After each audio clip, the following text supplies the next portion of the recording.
Oh, thank you very much. Hello, everybody. Hair's looking good, huh? Okay, so it says, one thing I desire of the Lord, that will I seek, that I may dwell in the house of the Lord all the days of my life, to behold the beauty of the Lord and to inquire in his temple. And I kind of broke that down, and you see point A, it says the first, it starts with desire. Now, how do we get desire in our hearts? It starts with encountering who he is. And so for me, I encountered who God was, that he was a God that saved me from all of my junk. He saved me from death. And so that gave me a desire to pursue him every single day of my life. And he spoke those words. He says, if you don't want your life, give it to me. And I didn't want my life. So I said, God, you can have every part of me. And so he marked me with encounter, which birthed desire in me. And that gripped my heart. And so that started me down this journey. I had no idea about the house of prayer, but I just wanted to know this man. It wasn't about a religious thing where I go, oh, I need to go to church. I need to get around friends. It was like, no, I need to know this man that saved my life. And so he put this one thing, desire. And I let go of all my friends, and I'd go to the top of hills or down by the creeks just to get alone with him. Just this one thing was just in my heart to pursue him. And so I started doing that. And then verse B, not verse B, but once encounter, desire takes place, and then we move into this place of pursuit. And that's right there where it said, David says, that will I seek. So David now encounter, then desire, and then now he's saying, now I'm making a vow and saying, now I'm going to seek the Lord all the days of my life. And so David encountered God, which led him to seeking God unto knowing God all the days of his life. And that was David's vision. David's vision is that he would know the Lord all the days of his life, and that he would dwell in the temple. And so as we're talking today, we're talking about getting vision for your life. And this was David's vision for pursuing God all the days of his life. He says, this is going to be a non-negotiable for me. And so that's verses D. And then at the very last sentence, it says, this vision messed with every area of David's life. And we're going to talk about how that does that a little bit later on. But right there at Roman numeral 3, let's get practical. Basically, what we're here to talk about, this is usually like the third class, but we want to just start the class or the internship off with this. We need to get a vision for our life. That's the basis of what we're here for. We need to get a vision, not just our whole overall vision, but every area of our life: relational, spiritual, emotional, ministry, your finances. Even we need to get a vision for our finances. So it all starts with asking the question to yourself, who do I want to be in 50 years? Okay, or what do I want to be known for in 50 years or 30 years? Okay, what do you want people to say about your life when you're dead? That's big for me. See, if we don't have vision, we'll live aimlessly. And if we don't have a schedule that's in agreement with our vision, we'll never accomplish what God's put us on the earth for. I mean, if we don't make that connection between our time management, our schedule, it actually leads to our overall vision. That's what we're going to talk about today. And so, so I had a mentor when I first got saved. I got around this super intense guy. He's like this evangelist guy. And he sat me down one day, and we're at coffee, and he looks at me, he says, "What's your vision, son?" And I looked at him kind of cross-eyed. I was like, I don't know what you're talking about. I've never even heard that term before. And he looks at me, he says, "If you don't have vision, you're going to die." Just super intense, super sober with me. And I'm like, okay, I need to get vision then. Sounds good. I mean, it was a real short conversation, but he's like, if you don't have vision, you're going to die. And so I went home that day and I started asking the Lord, okay, what's vision mean? What does it mean to have vision for my life? And God started to break me down. And it was less of an angel appearing to me in my room and saying, this is what you're going to do. It was more like God saying, hey, what have I put in your heart? You know, what are those desires that I've put in your heart? And so I started to write down the vision, because in Habakkuk 2:2-3, he says, write down your vision and make it plain. And the day of the Lord will come. It might come not on your timeline, but it will come. So hold on to it. So, and that's one part of what we're going to do a little bit later, is write down our vision. But right there in Proverbs 29:18, it says, where there is no vision, the people perish. Or a different translation, where there is no revelation, the people cast off restraint. To perish means to miss out on life's destiny. And another thing I like to think of perish, I think of the sun. You know, you can't really see the sun moving, but at the end of the day, the sun is no longer there. And that's kind of when I think of perishing. It's like a slow fade. And so when we're not living with vision, we're slowly fading away, and we're not actually living out our life's destiny. And so to perish means to miss out on life's destiny. To cast off restraint, which is another translation, means to use our resources, or to not use our resources in a way that helps us walk out our vision. So when we don't know how to say no to things, we're not using restraint. So if I'm going to say yes to being here at 6 a.m. in the morning, and I don't say no to 10 p.m. with my friends, I'm not living my life with restraint. Does that make sense? So I'm perishing at that point. Yeah, and mistakes are fine, but it's all about getting a vision and then coming up with an action plan to achieve the vision. And then right there under B, I said, I believe we live in a generation of laziness. I really believe this is on our generation. And laziness is the one sin that leads us to squandering our destiny. Proverbs 13:4 says, the soul of a lazy man desires and has nothing, but the soul of the diligent shall be made rich. And so I really believe the Lord's speaking this over this generation. We have to build lives around what God's wanting to give to us. Does that make sense? Like, get a vision, and then now God's saying, okay, now build a life around achieving and laying hold of that vision. Okay, I believe we're living in similar days when God spoke to Noah and he says, hey, build an ark because rain is coming. I personally believe that when COVID hit, I felt like the Lord was telling me, he says, Josh, build an ark. Get in that prayer room for a little while and just sit before me so you can build a life around what I want to release, because he wants us to actually build lives that can contain the spirit of revelation, the knowledge of God, the anointing, the power of God. He wants us to build a life that will actually be able to contain what he wants to release and the deep longings that are in our heart. And it starts with vision. It starts with getting a vision for our life. Right there at C, it says, our life vision includes seeking to know what he wants us to do and be and how he wants us to spend our life resources. All right, we have our time, our affections, money, talents, energy, etc. And he wants us to excel in all the areas of our life: spiritual, relational, natural, all of the areas of our life. But we need to get a vision first. And honestly, it starts, some simply don't know where to start. I meet up with some high schoolers regularly, and I'm always asking them, like, so what's your vision, bro? And I remember this one guy, his name was Kevin, and he had just come, off a long day of school that day, and he's just down, depressed. And we meet up every Monday, and I was like, so what's your vision, bro? And he starts just thinking about his life. He's all bogged down because he's got finals coming up, and he's like, ugh. And I started to ask him, like, who do you want to be when you're 30? And it just starts to open up this cloud. We get so narrow focused, that we don't really see the big picture. But when we see the big picture, I feel like it makes us happier. We can kind of breathe a little bit. One of my mentors told me, he's like, when you're looking at a stained glass window, like one of the big nice ones in like Catholic churches that I haven't been to. But he's like, when you look right in the window, all you see is shards of glass. But when you take a couple steps back, you see the bigger, more beautiful picture, right? And so when I began to ask Kevin, I was like, Kevin, like, what's your vision? He started to step back, and he's like, well, I want to be a good father. I don't want to be like my dad it was to me. And we started to go, and he's like, I want to be able to bench 250 pounds when I'm 50 years old. I'm like, okay, let's go.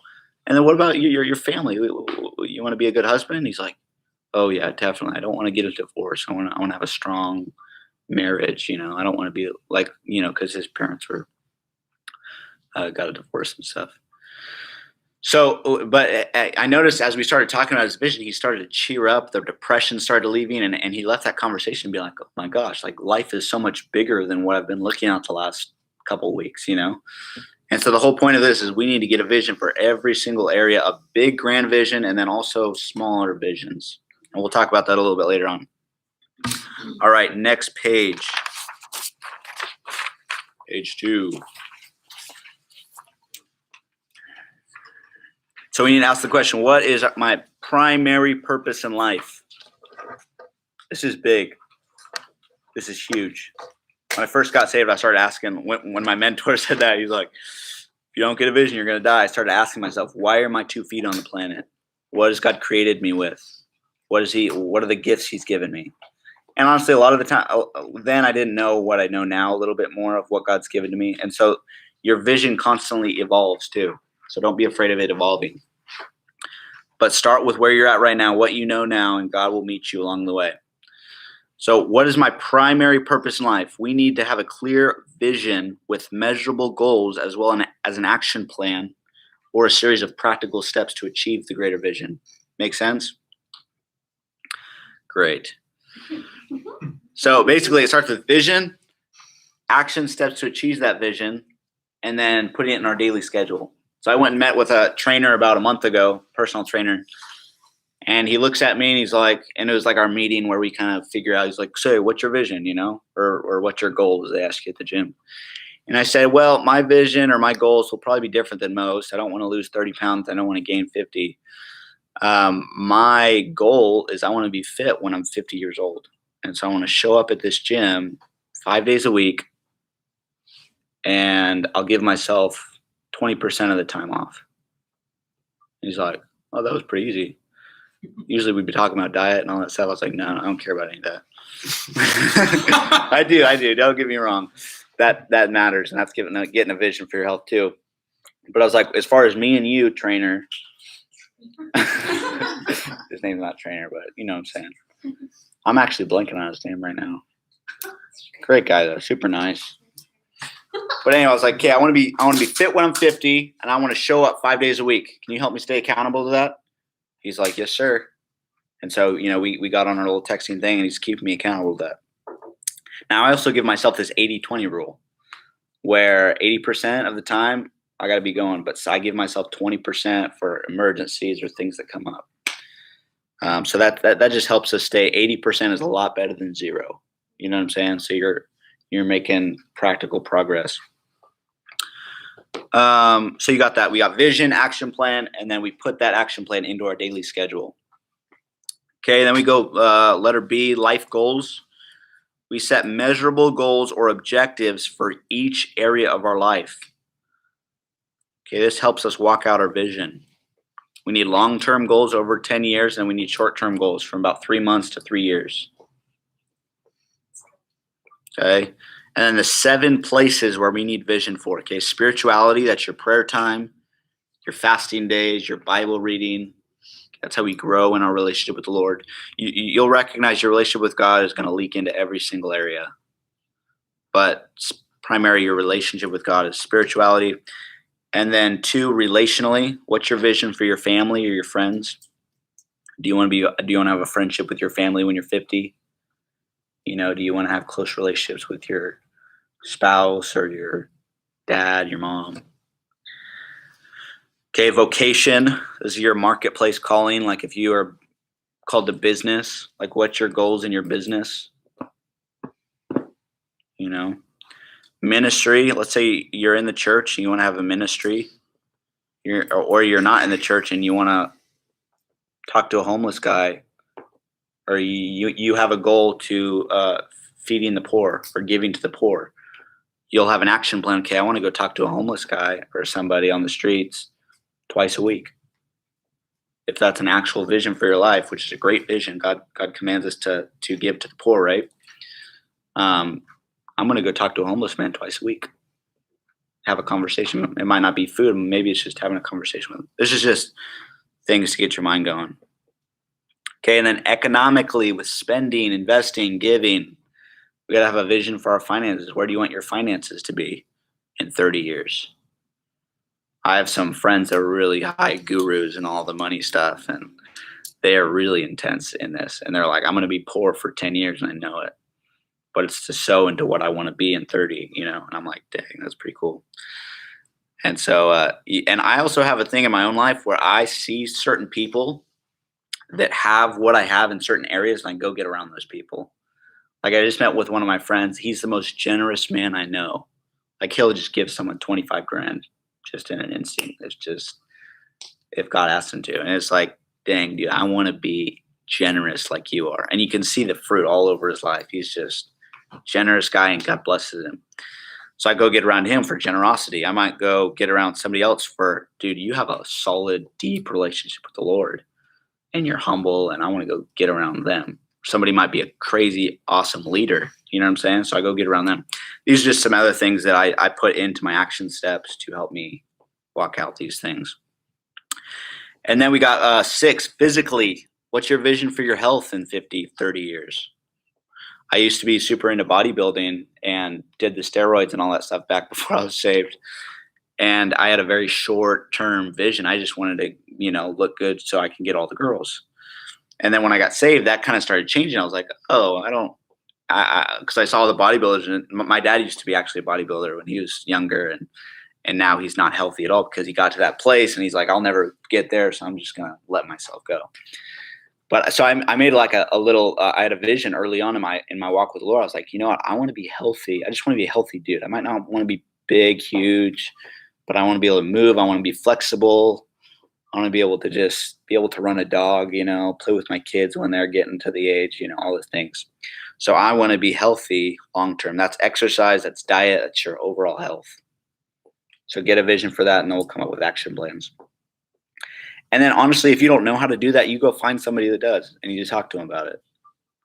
That was kind of what I was talking about with go get around somebody that just excels in this area of life and go hear what they have to say. And then rest. We need to have vision for our rest life. This is one of my favorites, man. I love it. So that's your recreation. Anything you like to do for fun. If you like hiking, get a vision for that. I love hiking. I'm going to make that a priority. So I'm going to go hiking once a week or once a month, So when things are coming up against my rest schedule, I've had friends be like, hey, you want to go hang out? And maybe I had I want to go hiking, So I say no to my friends so I can say yes to what I have a vision for. Does that make sense? It starts to mess with every area of our life. Get a vision for your vacation. Like for me, I want to take vacation once a year at least. Get away for a week, 2 weeks, whatever it is. So I save up. So I put that in my economic thing too, right? You see how it all kind of works together? Entertainment, sports, if you're into sports. And then right there, letter C, our vision is most effective when we have measurable goals and an action plan with a schedule. If we don't have those things with our vision, it's not going to work out for you. Simple. And that's what D talks about. We need an action plan for each long-term and short-term goal in each area of our life. Okay, an action plan is a series of small steps. So an action plan with my physical fitness was, hey, I'm going to show up 5 days a week. That's my action plan. And then now I'm going to put that directly in my schedule. Does that make sense? Vision was, hey, I want to be healthy when I'm 50. Action plan, I'm going to show up to this gym 5 days a week. And now the schedule is, okay, now I'm going to put this in my actual schedule, the time frame I'm actually going to do that in. Does that make sense? Everybody tracking? Yeah. Good. Therefore, we need to take time to write an action plan. We need to take time to write out our vision and our schedule. If you don't, you simply won't do them. So we need to write it down. And then, schedule. Well, we talked about the schedule. Have a schedule for each action plan to provide a focus for your priorities. A schedule, and this is good. A schedule is a target aim. So it's kind of where, like, let's say you have a bow and arrow. You're like, and you're just aiming right there again. So use that 80-20 rule. Okay, so 80% of that time you're going to hit that right on the nugget. And then 20% you got to be like, you know what? No worries. That's better than 0. I'm doing 80 and that's a lot better than 0. So we're making progress there. Okay, and then now we're gonna move into some good stuff right here. The value of our time. This is huge. Our time is one of the most important resources that the Lord gives us. And there's that phrase, if money is power, then time is life. When you look at time like life, man, it changes things, I'm telling you. So we redeem our time by wisely using it in ways that are redemptive or useful for God's vision for our life, for his purpose. And there's this verse that says, "Awake, you who sleep, Christ will shine on you. See then that you walk wisely, not as fools, but as wise, redeeming the time because the days are evil."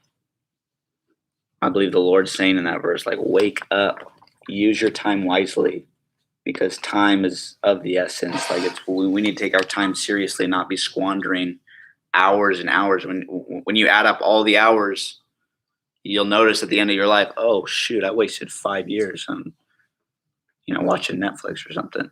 Now, you might have Netflix might be in your vision though for your rest time. You know what I'm saying?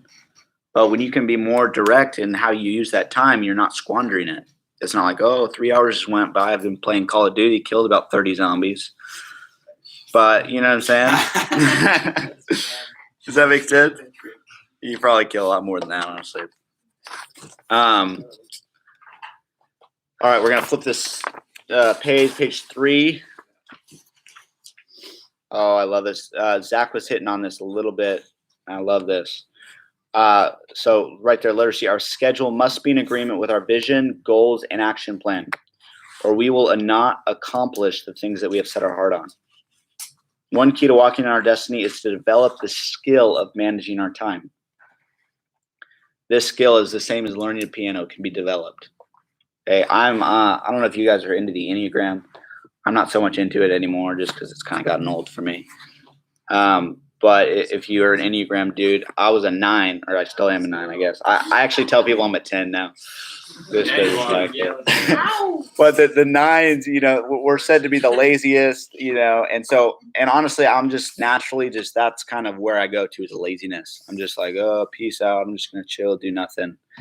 And so I've really had to, and I'm the guy that Zach was talking about. I come in here Holy Spirit led, and we're just kind of flowing with the wind as it comes, And I really believe we're in a generation where a lot of people are seeking the supernatural, and we're kind of this prophetic people that's kind of flowing with the wind, but it's actually not super spiritual. We're actually being super flippant with our life, and we're actually wasting our life resources, and we're actually missing out on the destiny that God has for us when we don't know how to manage our time. So it's a skill that we learn. So it's a skill I've had to learn, and I'm still learning how to say no at the right time, when to say yes to the right things, all the things. But the skill to manage our time this requires developing this no muscle. It's the same as lifting weights. You got to learn to say no.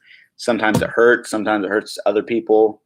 You got to learn to just be direct, and it helps when you're saying no, when you have something else to say yes to. And so we must realize when we say yes to something, we say no to everything else. This means we'll say no to a lot more than we say yes to. Same thing like if you get married. You're saying yes to your spouse, but you're saying no to every other person on the planet Earth, right? Same kind of thing, right? And even for me, even right now in my personal life, God's starting to narrow this little thing down. He spoke to me last night, actually, and he's like, hey, Josh, you're spending a lot of time over there at Fourscore, having that cup of lattes, right? I'm like, oh, you know what I'm saying? And the lattes are great, but he's like, and he's not mad. He's just like, if you've said yes to this thing, he's helping me because I desire to go deeper in him, right? And he's like, let me help you. And so whenever he says, hey, you're losing a little focus, I'm like, what needs to go? What do I need to say no to? And he was speaking to me out of John 8, where he says, you don't have room in your heart for my word. It's just me personally. And I'm like, oh, shoot, what needs to go? Because I need to make room for your word. And he's like, lattes need to go. And really, he was talking about, I spend a lot of just time hanging out with friends, and there's a place for that, but there's also a time where that can become an idol and things that we need to, narrow down on. And that goes back to what I was talking about with David. When he says yes to this vision of pursuing God all the days of his life, that messes with every area of your life. Like me saying yes to God, me saying yes to being in this room messes with my time at the coffee shop. Does that make sense? Messes with my lattes,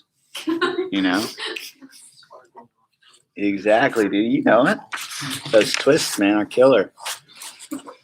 All right, letter D. God gave us each 160 hours a week. we give 10 hours a day to sleep and eat and get dressed, we got about 100 hours a week. Okay. This goes back. I don't expect to keep my schedule 100%, but we will greatly benefit if we do 80%. That's a lot better than 0. So I love this because it gives me a break. It's not this legalistic thing where I'm like, oh, did my voice crack there? Yeah, sorry about that. It worked. But whatever. So 80% is a lot better than 0. That's what I was getting at. Oh, and then E right here. Passion for our destiny or our life vision includes having an aggressive approach to managing our time.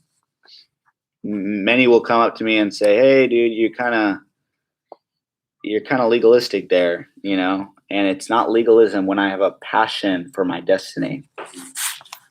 So think of it that way. You have a passion for your life destiny, and so you're being aggressive with saying yes to the right things and no to the wrong things.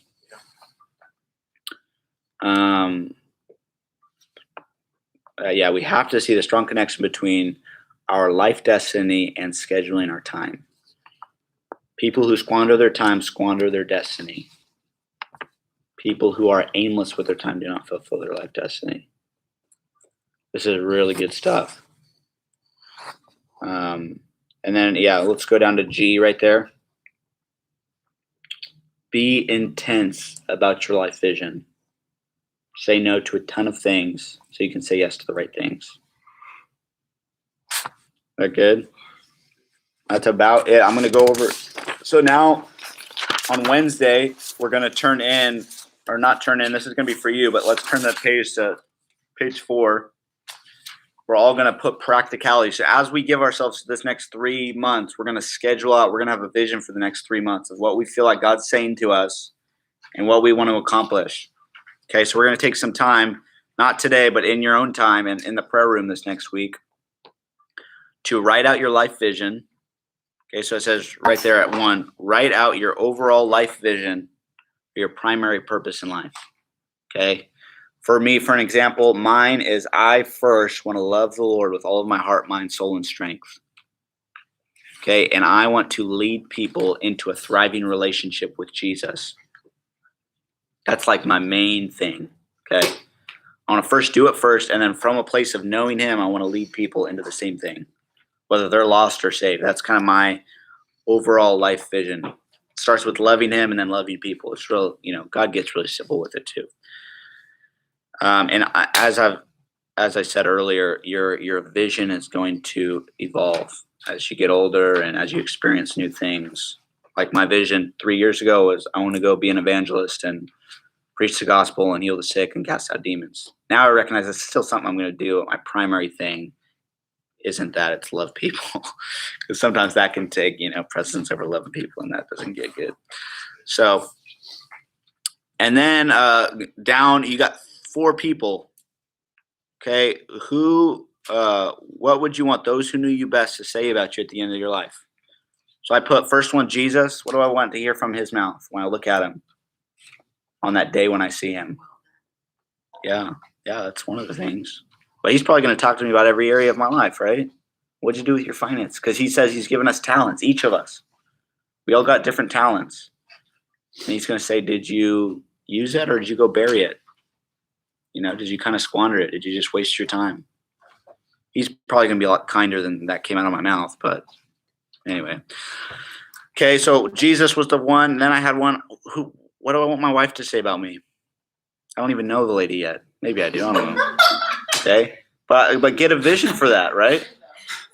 Get a vision for that, right? And then this one made me just start weeping when I said, "What do I want my kids to say about me?" That was powerful for me. There was like some inner healing there. It's crazy. And okay, so you get all those things, and that starts to just hit this place in our hearts that, like, who do you want to be known for on this earth? Okay, and then we're going to go down to step 2, our life goals. Okay, so we're going to write down our short-term goals and our long-term goals. So spirituality. Okay, so let's say the next short-term goals, you obviously are here. You want to grow your relationship with the Lord. Maybe you want to get more disciplined in doing that. Okay, so you write that down. I want to be more disciplined about my time with you, Lord. I want to fast maybe once a week. That's what we do around here, once a week. You could increase that. or I want to go through a book of the Bible with commentary once a month, maybe, you know. So you start to get a vision for your Bible study, for your fasting days, and for your prayer time. That's short-term goals. Long-term could be, I want to have an anointed prayer life when I'm 50 years old. I want to walk in humility when I'm 50 years old. You know, it could be, I want to raise the dead when I'm 50 years old, you know. So just anything. Okay, relationally, family, friends, short-term goals. I want to have right now. I want to have a deeper connection with my parents, right? Or I want to have a deeper connection with my friends. Long-term goals. I want to have a friendship with my family when I'm 50. You know, and so you see how that kind of goes. Short-term, long-term. Vocation, marketplace. Same thing. Ministry. We talked about that a little bit. Let's say you have a super big heart to feeding the poor. Say, hey, I want to do that more. You know, that'd be short term. Or long term, I want to. Maybe long term, I've heard of people like going for like 2 months. They go homeless themselves and they just let it go of everything, and they want to go just, you know, just live that life. You know, for, I don't know if that has anything to do with what I'm talking about, but you know what I'm saying. Economically, short-term goals. I want to give as much as I can. Okay, I want to save as much as I can. I want to invest as much as I can. You can actually write down you know your finances. You can write down the actual numbers of what you want to do. And then long-term goals. You know, I want to be wealthy. I want to be able to steward money so I can give as much as I can. I want to have a nice 401k. That could be a goal. You know, I really think God's not about how much money you make. He's just worried about, not worried, but he doesn't want the money to have you. But when he gives us money, he wants us to steward it. Like I was talking, I want to be a generous man. I want to be able to give people cars, whatever it is. Like I love that stuff. So, and then have you guys ever heard of a Roth IRA? All right. It's like a new like 401k thing, or maybe it's not new, but I'm learning about it for the first time. So I'm like, I want to put a certain amount of money in that a month, you know, so when I'm older, I have something going on, right? I don't, you know, so you just start to get vision for these different areas of your life, and it all's cool. And then physically, short term, I want to exercise more. Maybe you haven't been exercising lately, or I want to cut out sugar. I want to cut out fast food. I was a personal trainer, a couple of years ago. I still technically am certified, but I'd tell people, I was like, hey, don't try to go for the big thing right up front. Just start with something small. And we were like, okay, let's stop eating McDonald's 3 times a week. Let's just cut that out. Maybe go to Chipotle instead. A little healthier, right? Then maybe they got that down for a couple, you know, a month or so. Like, okay, now let's cut out all fast food. Let's do all of our home cooked meals. Okay, and then we get there, and then we'd start moving into, okay, maybe let's shrink down our eating times. Instead of eating whenever, let's shrink it down to like maybe 8 hours a day. Let's say you're open to eat. And then outside of that 8 hours, you don't eat at all. And that helps just our metabolism catch on. And so that could be your physically, or maybe, hey, I need to get back to the gym. I need to exercise so I have more energy with my life. Did that work? I have more energy with my life. All right. So it could be anything, you know, maybe you want to lose 40 pounds or 20 pounds or 15. Who knows? Long-term goals would be that I want to be healthy when I'm 50. Okay, your rest. I mean, it's kind of all self-explanatory, okay? So that's the main vision, and then we're going to go down to action plan. We're going to take our short-term goals, and what are your action steps to achieve that? Okay, again, I kind of told you earlier, with physically, for me, it was, hey, I want to be healthy when I'm 50. Action steps, I'm going to show up to the gym 5 days a week, and then I'm going to put that into my schedule. Okay, I'm going to go there at 6 a.m. 5 days a week. I'm going to show up. Or my gym is 6:15. So, and then last page 9. So flip through a couple. And then we got our times. You're going to schedule out your week. Okay, I don't like doing the paper thing. I'm more of a technological, you know, person. So I love Google Calendar. I have Apple Calendar because I have an iPhone. but I love the way Google Calendar sets it up. So you can choose, it doesn't matter whichever one you use, or maybe you're straight up paper person and you like just the old fashioned. I have some friends like that where they carry on like a little notepad. It's like their little paper calendar. It's kind of cool. But so it just depends on how you're wired, what you want to do there. But so that's what we're going to do. And this assignment is due. You're not going to turn it in, but we're going to see if you did it on Wednesday. Is that the first? The 8th. So that's actually like a good chunk of time. It's like, what is that, 10 days? Something like that. So, yeah, I'll probably end the stream. See you guys. It's been nice.